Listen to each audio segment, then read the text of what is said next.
இந்த திருக்கோவில் கந்தசாமி கோவில் என்று அழைக்கப்படுகிறது. கோயிலின் மூலவர் நிகழ்பாடுகளில் பெருமகனான முருகன், பெயர் கந்தசுவாமி. உற்சவர், உற்சவ விக்கிரகம், பெயர் முத்துக்குமாரசுவாமி.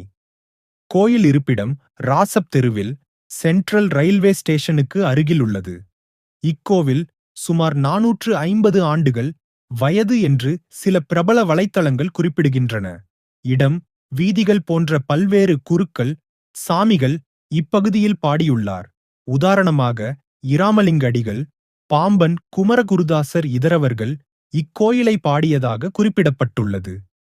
கோயிலில் 5 நிலைகளுடைய ராஜகோபுரம் உள்ளது. கந்தகோட்டம் என்ற பெயர் கோட்டை என்ற பொருளோ அல்லது கோட்டம் என்ற சொல் மூலம் வந்திருக்கலாம் என்று விதவிதமான விளக்கங்கள். சில கல்வெட்டுகள் 17ஆம் நூற்றாண்டில் சிற்பிகள் மூலம் பஞ்சலோகத் திருமேனி முறையில் சிலை உருவாக்கப்பட்டது என்று ஒரு கட்டுரை குறிப்பிடுகிறது.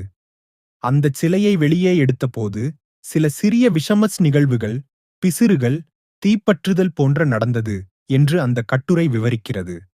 சிலை பிசிறுகளால் அங்கிருந்ததாகவும் ஒரு பண்டிதர் ஸ்ரீசாம்பையர் மந்திரங்கள் மூலம் அவற்றை சுத்தப்படுத்தியதாகவும் தெரிவிக்கப்படுகிறது.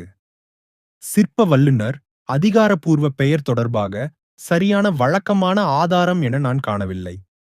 சில விபரங்களில் இந்த கோயில் ஒரு பெருமகன் என்பவர் நிறுவியதாக கூறப்படு.